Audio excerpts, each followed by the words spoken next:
I stared at the words yes, I agree, my mind completely blank. If I run to him now and say, sorry, I only sent that because I lost a game, will he punch me?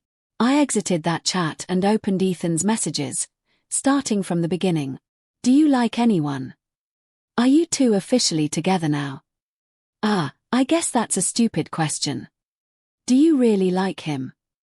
Even though it's completely wrong, I still want to tell you, I've liked you for a long time.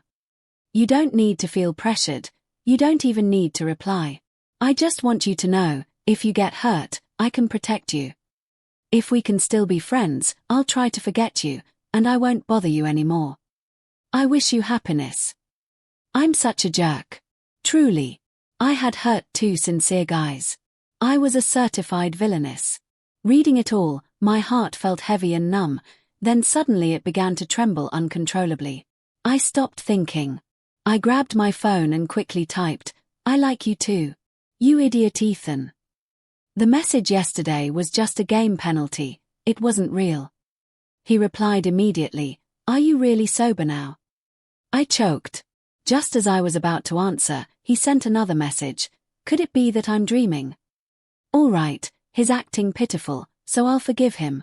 Do you need me to wake you up? Yes. I'll be right there. You can hit me however you want. This time, I chose to wait for him downstairs. Soon enough, Ethan appeared in my line of sight. Wait, don't rush so much. Why is he running like that? I laughed as I watched him. He said, as if it were the most natural thing, of course I'd run to meet you. He was panting, his eyes red-rimmed, a hint of bloodshot in their clear depths. He looked tired and fragile. Had he been crying? Vach, I deserve to be, I truly do. I never should have played that stupid truth or dare game. His throat moved slightly, his voice trembling softly. Aurora, was what you said on chat app real? I nodded. Of course. So, you accept my confession, right? I took a step forward, taking his hand, intertwining our fingers. What do you think? My dear boyfriend. After confirming my relationship with Ethan, I didn't bother wondering how Alex, the student council secretary, would react. I directly explained the situation to him, and honestly announced that I was no longer single. Thankfully, he was pretty chill about it. Oh, really? I thought I was charming enough to make you change your mind, he said. Well then, I wish you two happiness. I breathed a sigh of relief, then playfully nudged Ethan. How did you know I messaged him? He showed me a screenshot. It was Alex's chat app post from that day. Just 4 words, be careful what you wish for. It was accompanied by a screenshot of my message to Alex. When I clicked back to Alex's profile, the post had already been deleted. Ethan pinched my lips into a goldfish pout, his voice accusatory. Aurora, how could you think about someone else right in front of me? I gently removed his hand from my face, feigning innocence. So, if it's not right in front of you, it's okay to think about others. He gritted his teeth. No. We bought melon-flavored popsicles again, sitting in the exact same spot as before, but our moods were completely different now. Ethan's flawless face was clear before me.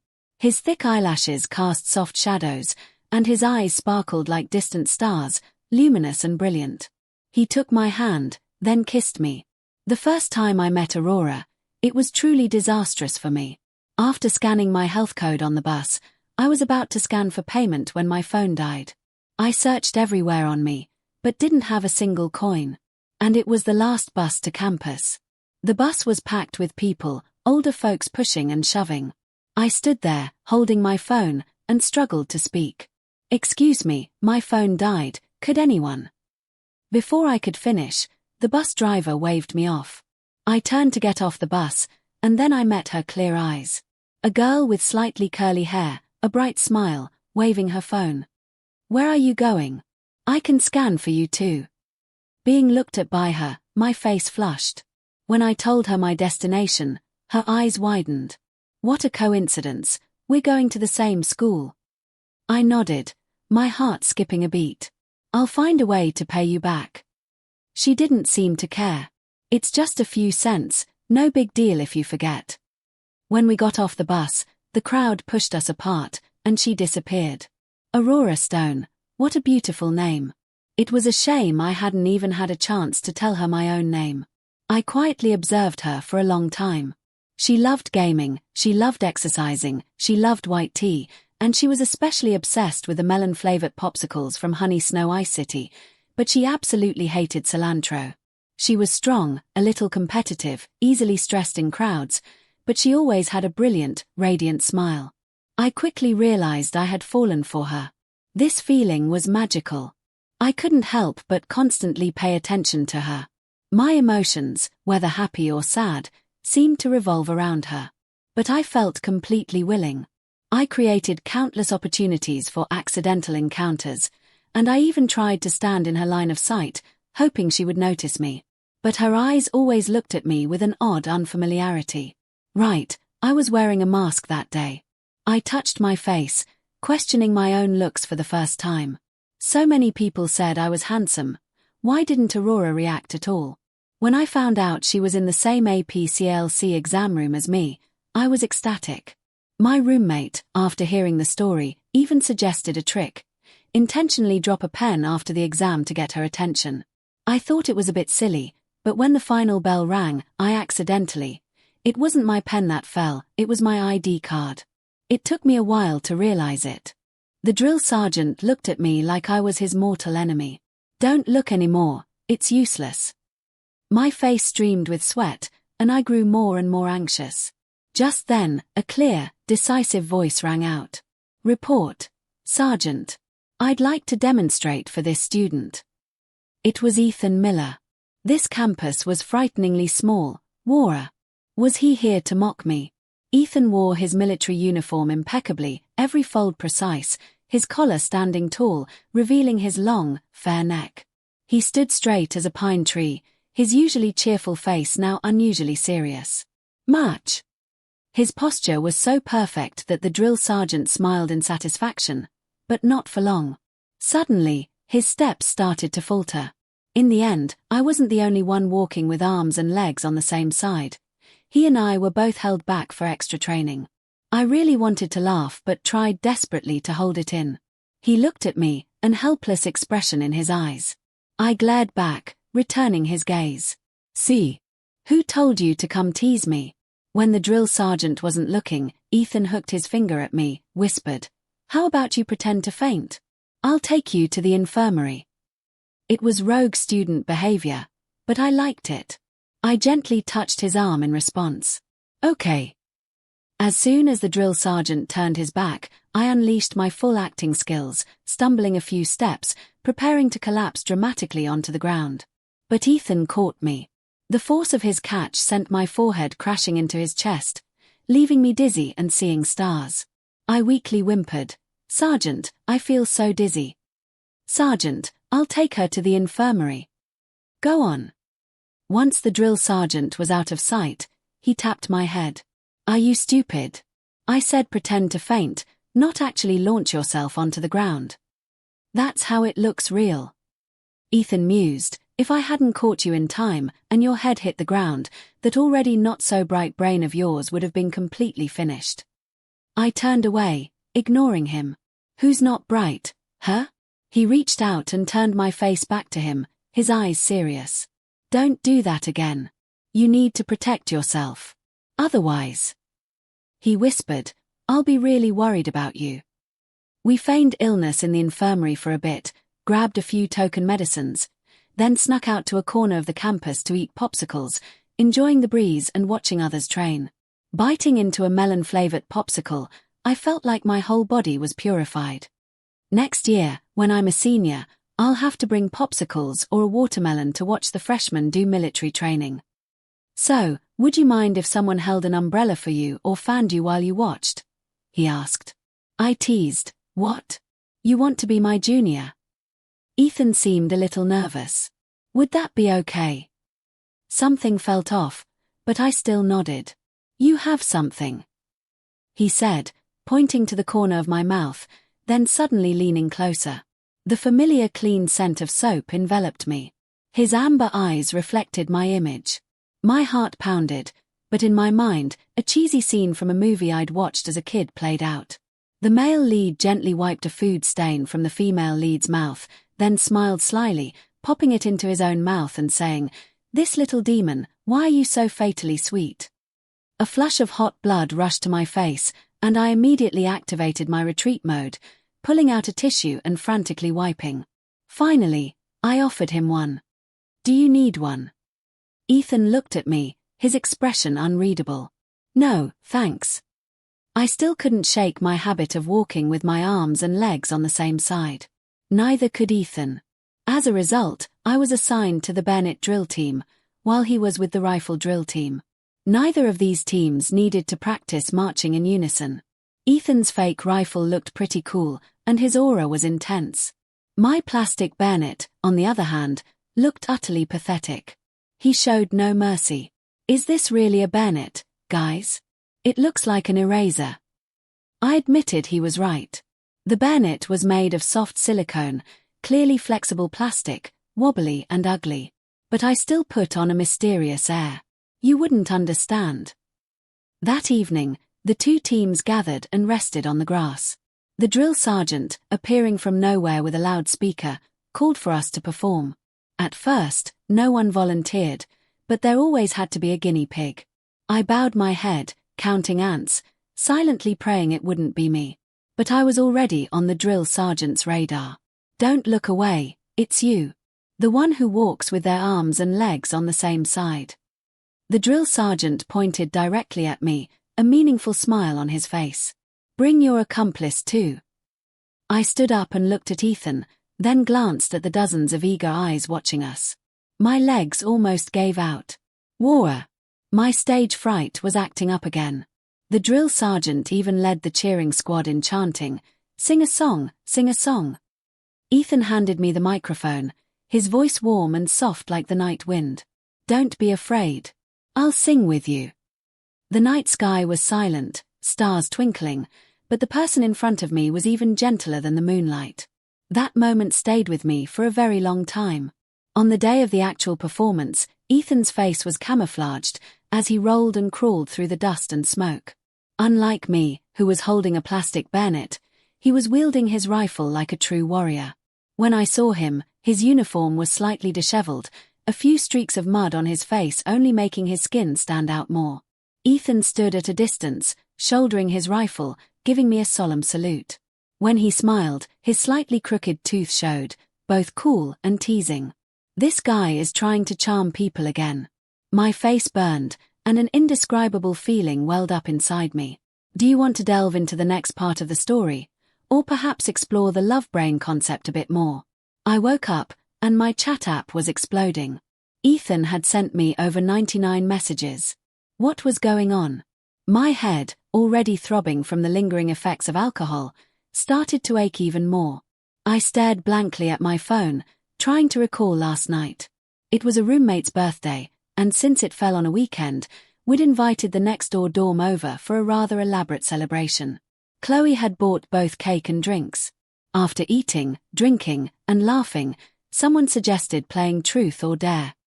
I'd always been an all-in kind of player, and after a few drinks, my tongue started to get tangled. Bring it on, who's scared? By the final round, the dare landed on me. You have to send a confession message to the first person of the opposite sex on your chat app contact list. And you can't say it's for a game. I was completely wasted, practically slumped over, so I sent the message and then climbed into bed without another thought. Logically, the person I sent it to had to be Ethan. My heart started to pound erratically. But just as I was about to open his messages, I saw a new one appear right under his avatar. He said yes. Oh my God, what is this? I clicked, and sure enough, it was the message I had sent last night. I like you. Will you be my boyfriend? And the reply, yes, I agree. I was floating on cloud 9, then suddenly splashed with a bucket of ice water. My soaring heart plummeted. The person who replied was Alex Chen, our class's student council secretary. The last message I'd received from him yesterday was a reminder to complete a youth study assignment. Even worse, he had confessed to me 2 weeks ago, and I had turned him down. When you're done with that book, Can I borrow it? I need it too. Perfect. I immediately snapped out of my drowsiness and quickly handed him the book. Actually, I've read this one already. I'm almost done reviewing it now. You can have it. Oh God, don't look at me like you can see through my soul. War. I hid my face, mortified. It seemed like every time I met Ethan, something weird happened. Each time was a new level of social embarrassment. How could I let him know I wasn't that dumb? Online, I urgently typed, "Game. Play." Ethan instantly replied, "Hurry up and get online, I'll carry you." It wasn't for any other reason, but I had been tirelessly practicing my Mamahaha hero in solo queue for days, specifically to get revenge for our last match. Oh, I just noticed Ethan had changed his ID too. Sunset Wind Brings Blooming Flowers, a little sappy, reminded me of those angsty high school romance novels. I preferred Lazy Sheep, it sounded friendlier. In this match, slots 1 and 2 were a couple. Before I could even pick my Narco Lulu, slot 1 immediately locked in Kai as a jungler. Fine, I'd just pick Angela. Slot 3 locked in Wang Zhaojun.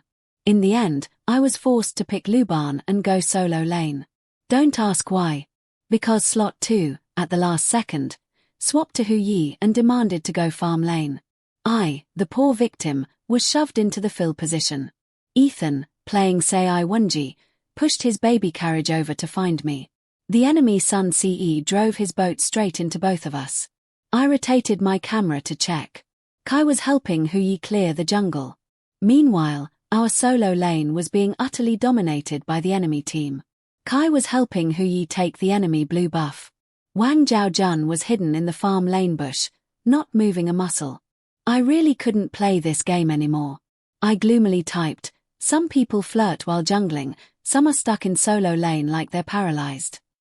Someone immediately replied, "Oh, look at the jealous single person." I was a single mother from birth, but this was the first time I genuinely wished I had a boyfriend. What kind of advantage was this? If you want to stop being single, just say so. Before I could even ponder what Ethan meant by that, the game ended. He asked, "Want to play again?" I wasn't giving up on Mamahaha yet. Play. What kind of twisted fate was this? We ran into the same couple again, but this time, they were on the enemy team. Want to stomp them? Ethan asked.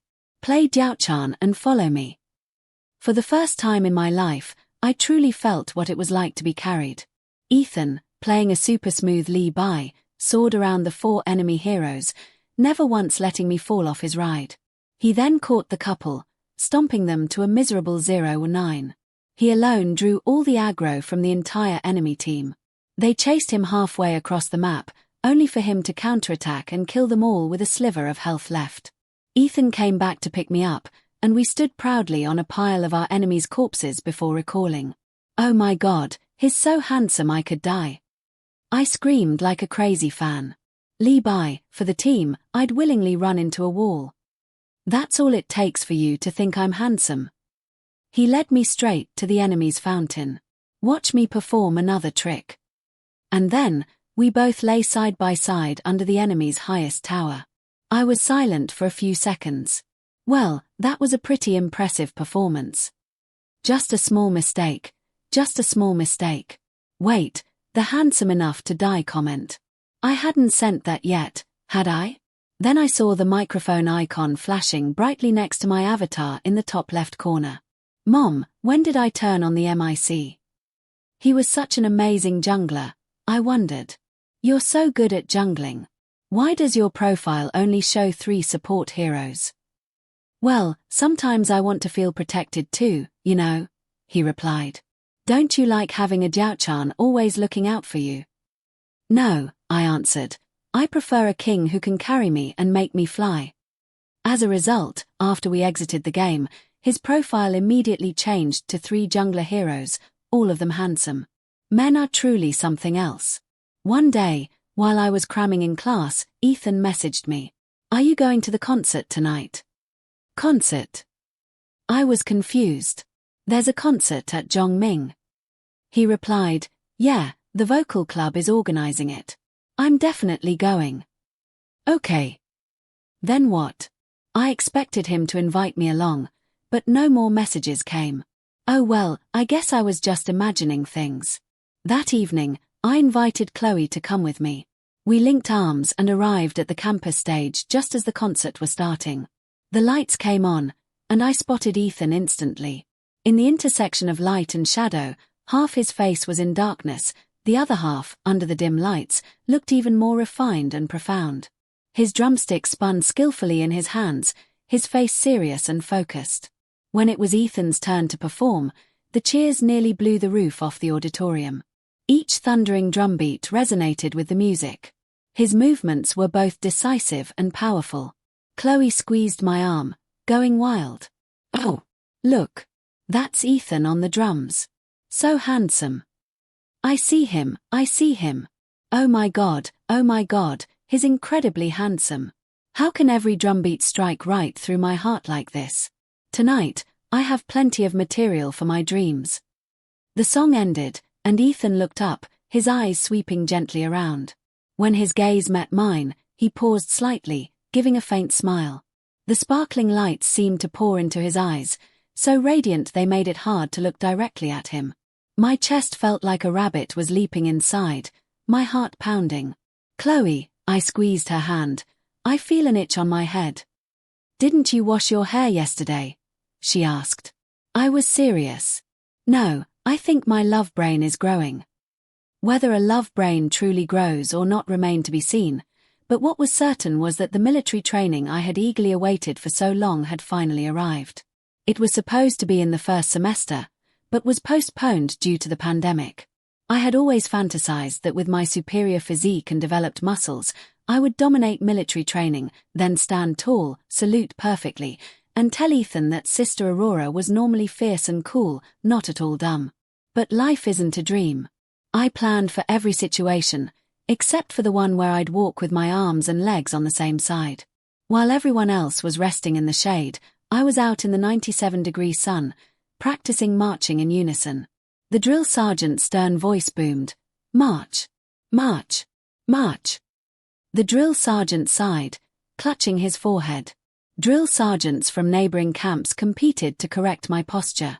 No one could fix it, so they handed me back to my original drill sergeant. Those other sergeants even brought their platoons to watch.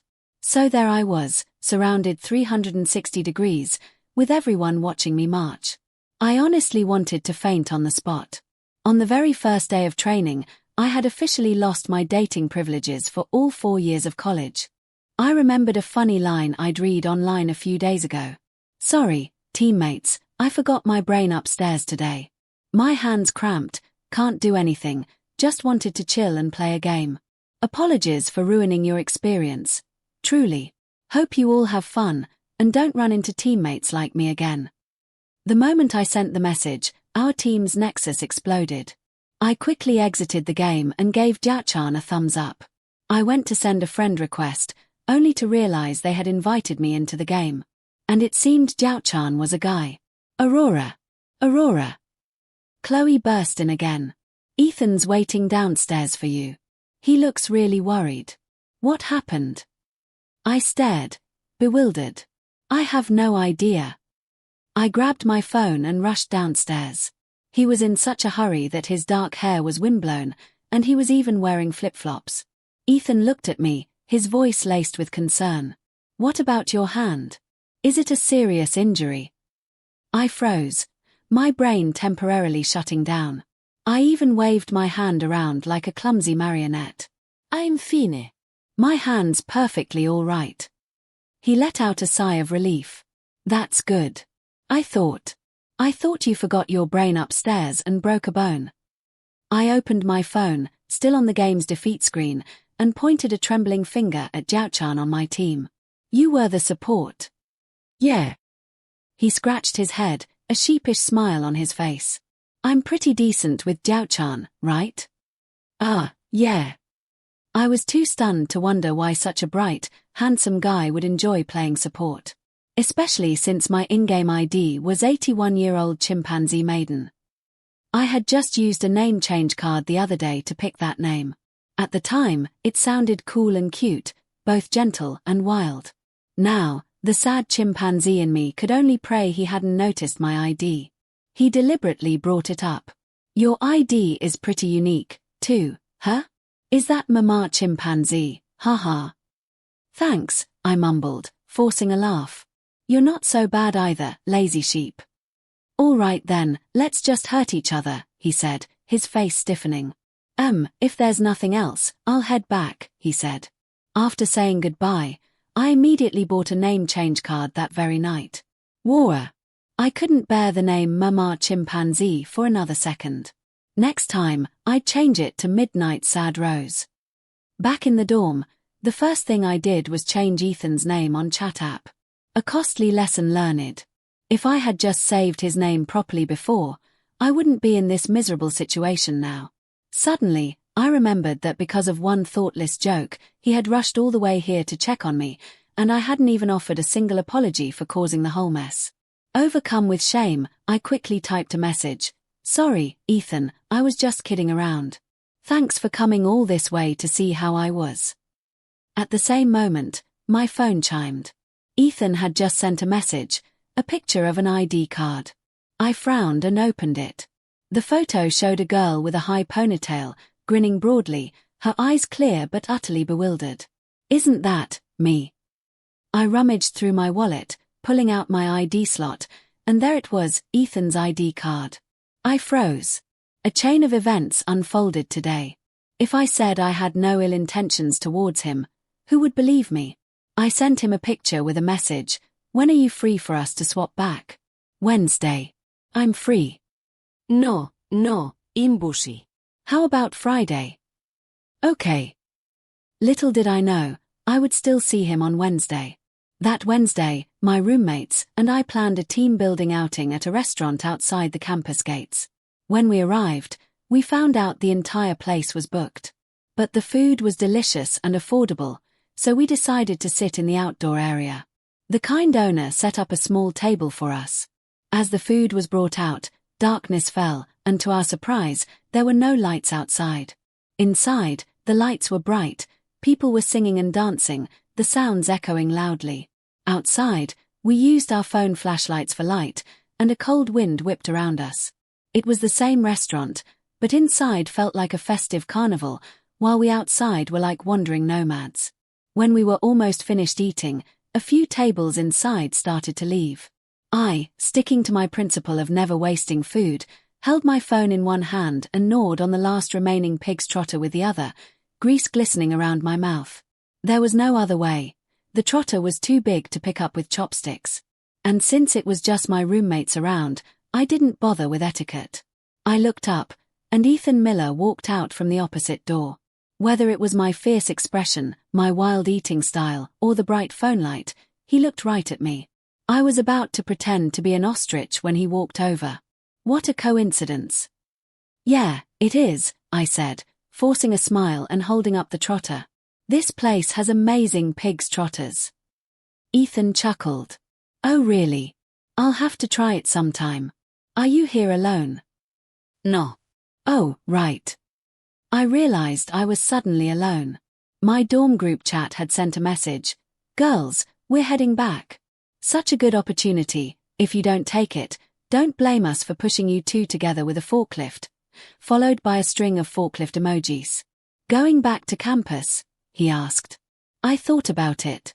Sure. But wait for me to finish this trotter, okay? He laughed. Of course. I'm not in a hurry. Seriously, nothing happened, I insisted, trying to squash my friend's wild imaginations. Flowers under the moon, tearful confessions. You think this is a novel or something? That night, the moon was bright, the wind was gentle, and the faint scent of flowers filled the air. It truly was perfect for a couple to stroll hand in hand down a quiet path. But the reality was, as soon as I entered the campus gates, I desperately needed to use the restroom. I had originally planned for us to each scan a bike and ride back together. That would have been pretty romantic. But just as I picked up my phone to scan, it died. In the end, he scanned a bike for me, stood and waved goodbye, while I rode back alone. The lively atmosphere in the dorm immediately turned cold. Chloe gave me a thumbs up. Typical Aurora. Wait. I suddenly jumped up. What's wrong? I think I forgot to return the bike. A chaotic flurry of apologies and crying emojis from me finally brought the ordeal to an end. I opened a voice message from Ethan. He chuckled, his voice deep and slightly carefree. It's fine. If you really feel bad, treat me to a meal. I felt my ears burning. Deal. After the ID card incident, my encounters with Ethan Miller became incredibly frequent. Like when I'd stumble out to grab food, hair a mess, wearing flip-flops. Or when my friends and I would stand by the basketball court, practically drooling over the hot guys. Or even now, as I stood spacing out in the library, staring blankly at a stack of books, a well-manicured hand with clearly defined knuckles precisely pulled a book right in front of my face. Ethan motioned with his eyes. This one. I was just vaguely wondering what to eat for dinner. I nodded, eyes filled with the most sincere gratitude. Every time I saw him, I seemed to turn into an idiot. This time, I needed to project a scholarly image. The only problem was, I was a Chinese language and literature major. I didn't need to study math, so why was I holding a linear algebra textbook? I tried to flip through a few pages when Ethan messaged me. The moment the final bell for the APCALC exam rang, I bolted out of the classroom like I was running a 100-meter dash. Food was the only thing on my mind, not the 6'1" Adonis with the perfect physique, long legs, and dazzling smile who was apparently hot on my heels, chasing me down 2 lecture hall buildings.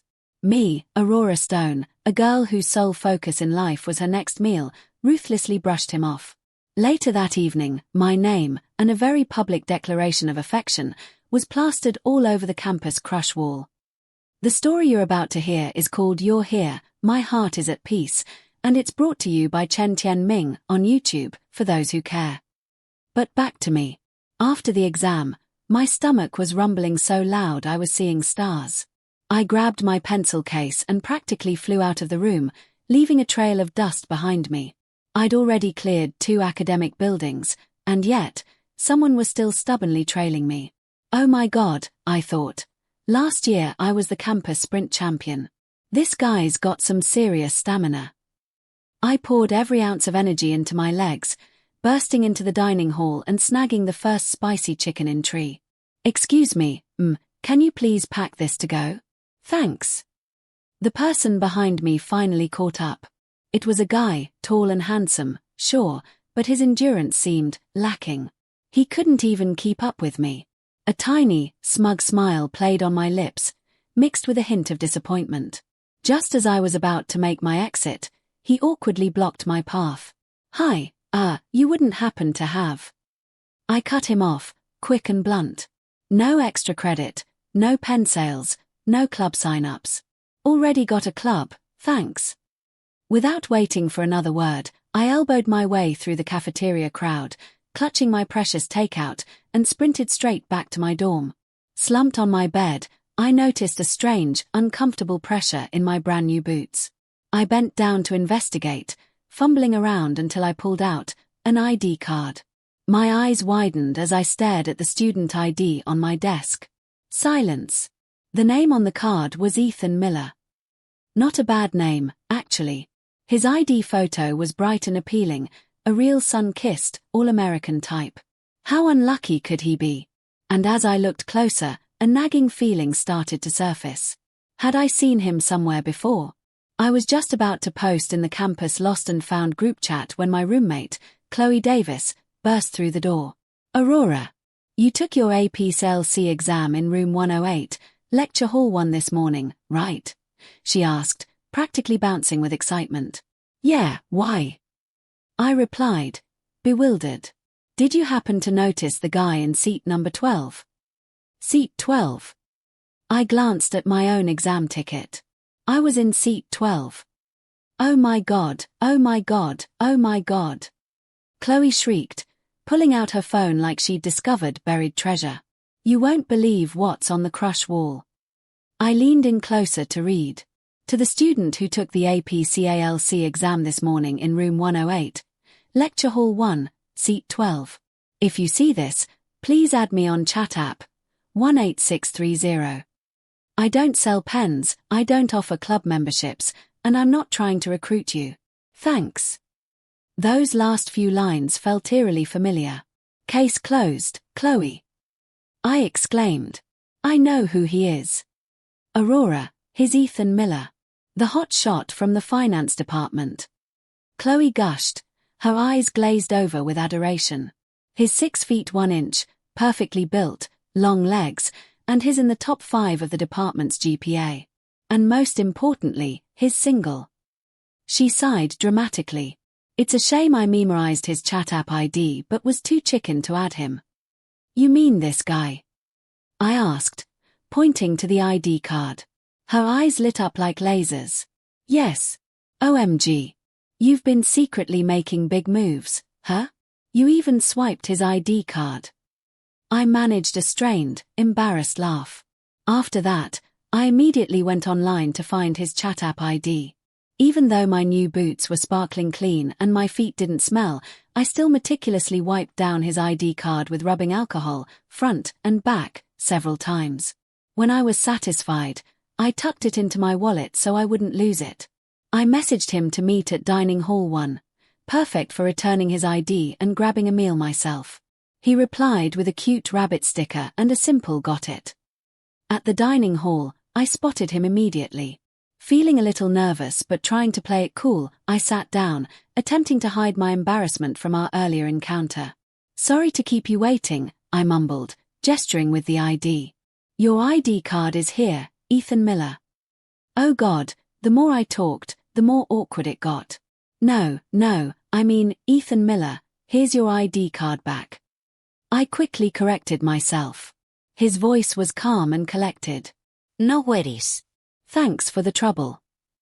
I secretly marveled. He really is the finance department's heartthrob, handsome and composed. I looked up, and I saw a twitch at the corner of his lips before he burst out laughing. Ha ha ha ha. He finally couldn't hold it in anymore, letting out a full-blown laugh. Sorry, I didn't mean to laugh. Don't take it personally. He cleared his throat. What's your name? I'm Aurora Stone. All right, Aurora Stone. To thank you, I'd like to treat you to a meal. He pointed to the restaurant across the hall. Believe me, I genuinely intended to refuse. But the mention of food always had a way of motivating me. That place doesn't have great fish noodles, too many bones, not enough meat. If you want good fish noodles, you should go to Dining Hall 3. No, I mean, it's really not necessary. It was nothing, I stammered, but I still couldn't refuse. He ended up treating me to the flat noodles I absolutely adored. Ethan tried to make conversation. Aurora, you're really fast. I almost couldn't keep up. I chuckled. Ha ha ha, yeah, all brawn, no brains. Plus, I was so hungry I was seeing double. Oh God, my big mouth. Who said all brawn, no brains? My friends, eyes wide with the hunger of gossip, finally reeled themselves in. An opportunity like that and you blew it. Chloe exclaimed. Watch out, you'll be single forever. Their teasing stung a little, so I opened my game, planning to whine about my budding romance that had withered before it even bloomed. As soon as I logged into Arena of Valor, an invite for a ranked match popped up. One tap and I was in, stuck with the jungle role. Alright, time for my legendary 0v11 ult skills. I confidently picked a clueless Lu Bu beside me. A teammate playing Jiaochan was lucky enough to witness my divine maneuvers.